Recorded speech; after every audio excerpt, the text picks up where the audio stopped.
ఇదిగోండి 2 పచ్చి బొప్పాయిలు తీసుకున్నా, శుభ్రంగా ఫీల్ చేసేద్దాం. ఓకే,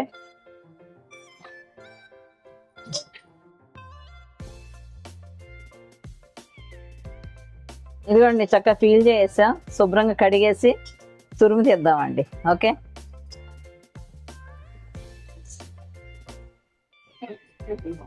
ఇదిగోండి కట్ చేద్దాం.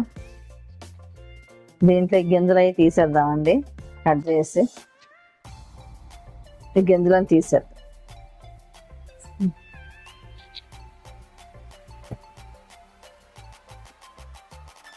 ఇవ్వండి ఇలా అన్ని గింజలు తీసి కట్ చేసాను. ఇవి తురిమేద్దామండి. ఈ విధంగా తురిమేద్దాం.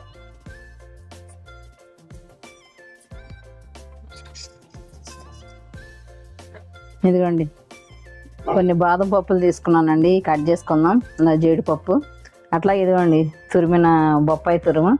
ఇది ఎన్ని కప్పులు ఉందో కొలుచుకుందామండి గిన్నెతో. ఓకే,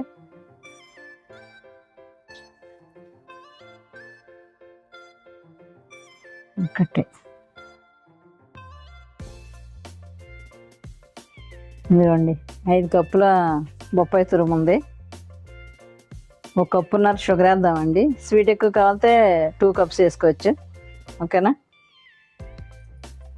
అట్లాగే ఇదిగోండి ఒక 4 యాలక్కాయలు తీసుకున్నా. ఇవి షుగర్ వేసి మిక్సీ చేద్దాం. ఓకే, కడాయి పెట్టేద్దాం. 2 స్పూన్లు నెయ్యి వేద్దామండి.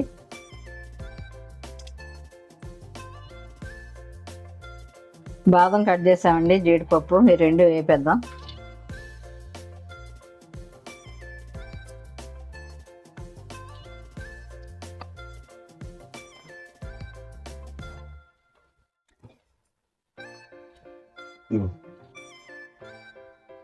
ఇదిగోండి వేగిపోయి బౌల్లో షిఫ్ట్ చేసేద్దాం.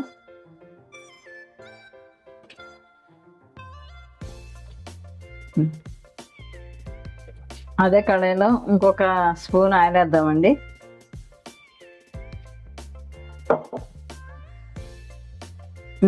తురుము పెట్టుకున్న బొప్పాయి తురుము వేసేద్దాం.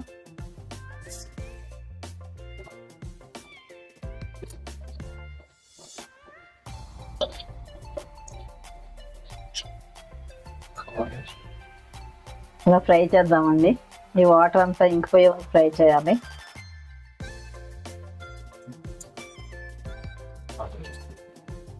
ఎందుకంటే చక్కగా పచ్చివాసన పోయి వాటర్ అంతా ఇంకిపోయింది. ఓకేనా, ఇప్పుడు ఈ కప్పుతోటి, ఇదే కప్పుతోటి కప్పున్నర మిల్క్ పాలు వేద్దామండి. చక్కగా కాచిన పాలు మేగడతో ఉన్నాయి, వేసేద్దాం.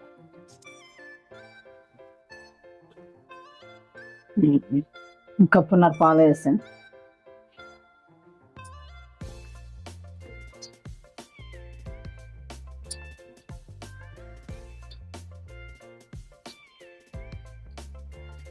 చక్కగా గేదె పాలండి, ఇవి మేగడతో ఉన్నాయన్నమాట. తిప్పేద్దాం.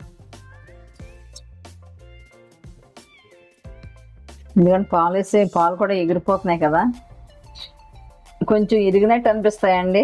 ఏం కంగారు పడవద్దు, అట్లా కావాలన్నమాట. అట్లా అయితేనే ఈ హల్వాలో చాలా బాగుంటుంది, గుడ్లు గుడ్లుగా పాలు ఎరిగి. ఓకేనా, ఇప్పుడు షుగర్ కూడా వేద్దామండి మనం.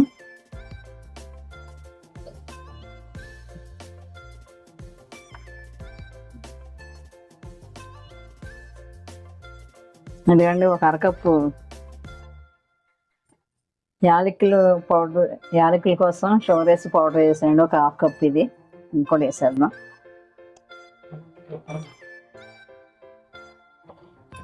తిద్దామండి. దీంట్లో కూడా వాటర్ వస్తాయన్నమాట, ఇంకిపోయే వరకు తిద్దాం.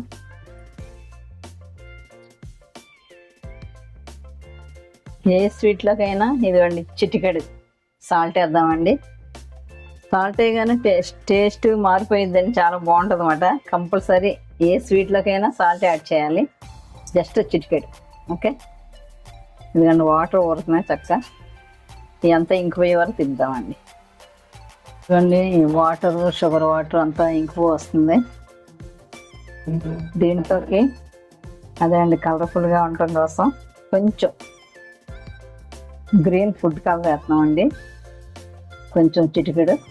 ఇది ఆప్షనల్ అండి, ఇది మనకు అవసరం లేకపోతే స్కిప్ చేసుకోవచ్చు. ఎందుకంటే పప్పాయి వైట్గానే ఉంటుంది కదా, కొంచెం లైట్గా వేయటం వల్ల మంచి కలర్ఫుల్గా ఉంటుంది. ఓకే, వేసేద్దామండి. ఇది ఆప్షనల్ అండి, ఏదో చిటికెడు కథ మంచి కలర్ఫుల్గా ఉంటుంది ఇది వేయటం వల్ల. లేదంటే పప్పాయి అంటే వైట్గా ఉంటుంది కదా, అట్లా చేసుకునే వాళ్ళు అట్లా చేసుకోవచ్చు అన్నమాట. చూడండి చక్క వాటర్ అంతా ఇంకిపోయింది, పాన్ సపరేట్ అయిపోతుంది కదా. ఇప్పుడు ఒక స్పూన్ నెయ్యి వేద్దామండి,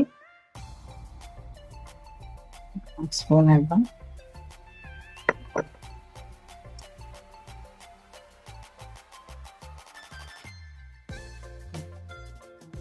అయిపోయిందండి, స్టవ్ కట్టేద్దాం.